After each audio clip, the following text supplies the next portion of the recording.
Espiritismo, a caminho da luz. Estudando o Livro dos Espíritos, Allan Kardec. Questões 01 a 1019. Se gostaram, deixe seu like, compartilhe e se inscreva no canal. Bom estudo!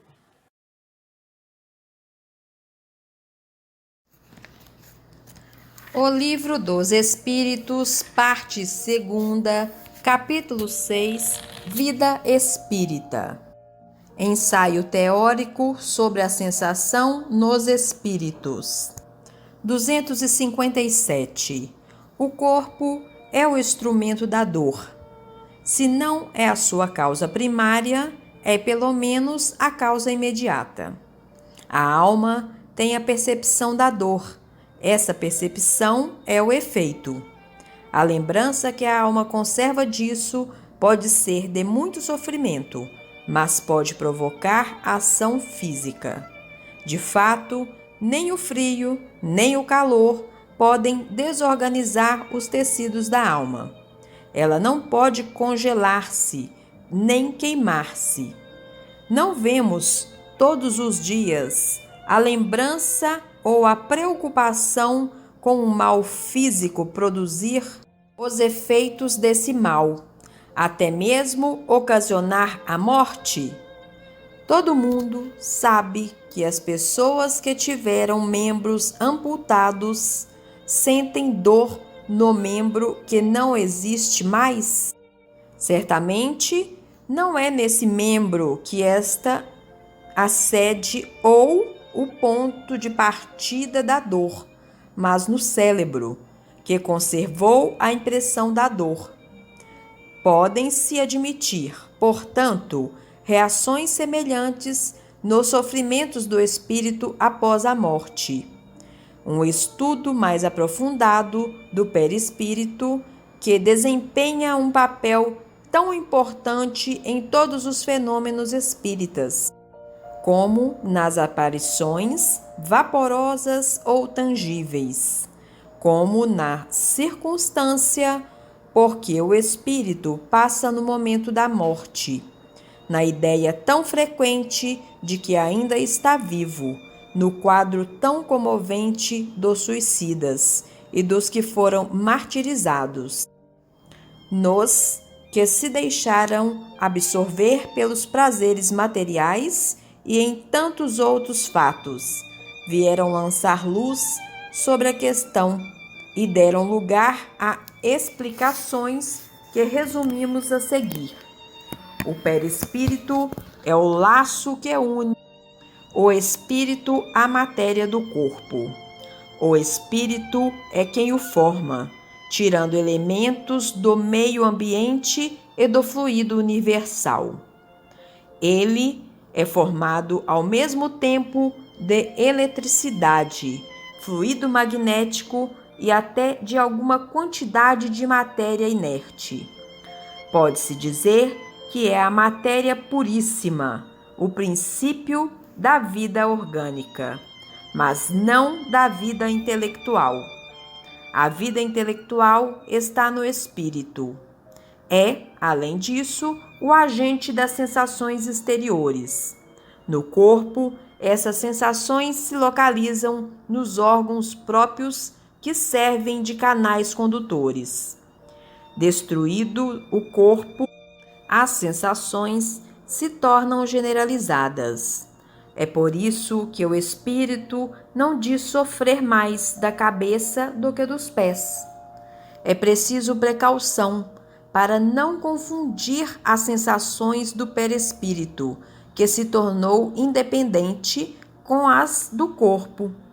Podemos tomar essas sensações apenas como comparação e não como analogia. Liberto do corpo, o espírito pode sofrer, mas esse sofrimento não é corporal, embora não seja exclusivamente moral, como o remorso, porque se queixa de frio e calor. Apesar disso, não sofre mais no inverno que no verão. Nós o temos visto atravessar as chamas sem sofrer nada, nenhuma dor. O fogo não lhe causa nenhuma impressão. A dor que sente não é física propriamente dita. É um vago sentimento íntimo que o próprio espírito nem sempre entende, precisamente porque a dor não está localizada e não é produzida por agentes externos. É mais uma lembrança do que uma realidade, mas é uma recordação também dolorosa. Há, entretanto, algumas vezes, mais que uma lembrança, como iremos ver. A experiência nos ensina que no momento da morte, o perispírito se desprende mais ou menos lentamente do corpo. Nos primeiros instantes seguidos ao desencarne, o espírito não entende a sua situação, não acredita estar morto, sente-se vivo. Vê seu corpo de um lado, sabe que é seu e não entende por que está separado dele. Essa situação persiste enquanto o laço entre o corpo e o perispírito não se romper por completo. Um suicida nos disse: não estou morto. E acrescentava: e, entretanto, sinto os vermes que me roem. Porém, seguramente os vermes não roíam o seu perispírito, e muito menos o espírito, roíam-lhe apenas o corpo.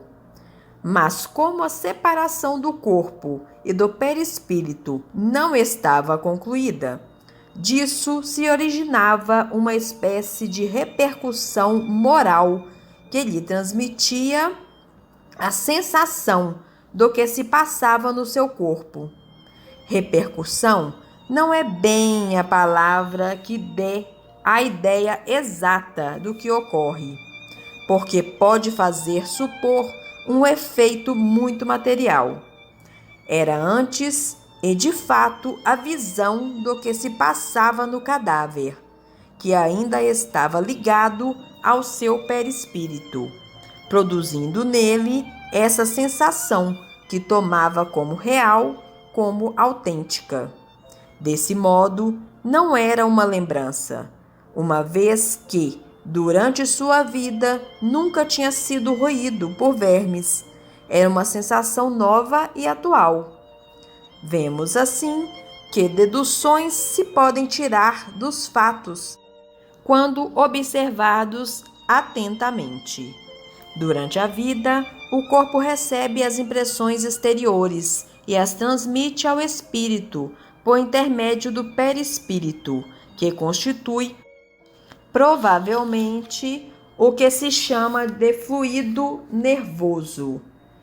Estando o corpo morto, não sente mais nada, porque não possui mais espírito, nem perispírito. O perispírito, desprendido do corpo, experimenta a sensação, mas, como ela não lhe chega mais por um canal limitado, próprio torna-se geral. Portanto, como o perispírito é na realidade um agente de transmissão das sensações que se produzem do corpo para o espírito, porque é no espírito que está a consciência. Disso se deduz que, se pudesse existir perispírito sem espírito, ele não sentiria mais do que sente um corpo morto. Da mesma forma, se o espírito não tivesse perispírito, seria inacessível a qualquer sensação dolorosa, como ocorre com os espíritos completamente purificados. Sabemos que, quanto mais o espírito se purifica, mais a essência do perispírito se torna etérea, do que se conclui que a influência material diminui à medida que o espírito progride e, por consequência, o próprio perispírito torna-se menos grosseiro. Mas, dirão, as sensações agradáveis são transmitidas ao espírito por meio do perispírito. Da mesma forma que as sensações desagradáveis, sendo o espírito puro, inacessível a umas, deve ser igualmente inacessível a outras. Sim, sem dúvida, assim de fato, as sensações que provêm unicamente da influência da matéria que conhecemos. Por exemplo, o som de nossos instrumentos e o perfume das nossas flores não lhes causam nenhuma impressão. Porém, o espírito tem sensações íntimas de um encanto indefinível, das quais não podemos fazer nenhuma ideia, por sermos a esse respeito como cegos de nascença perante a luz. Sabemos que elas existem, mas por que meios se produzem? Não o sabemos. Termina aí nossa ciência. Sabemos que o espírito tem percepção, sensação, audição, visão, que essas faculdades são generalizadas por todo o ser, e não como no homem, só em uma parte do seu ser. Mas de que modo ele as tem? É o que não sabemos. Os próprios espíritos não podem nos dar ideia precisa, porque a nossa linguagem não pode exprimir ideias que não conhecemos, da mesma forma que para os selvagens não há termos para exprimir nossas artes, ciências e doutrinas filosóficas.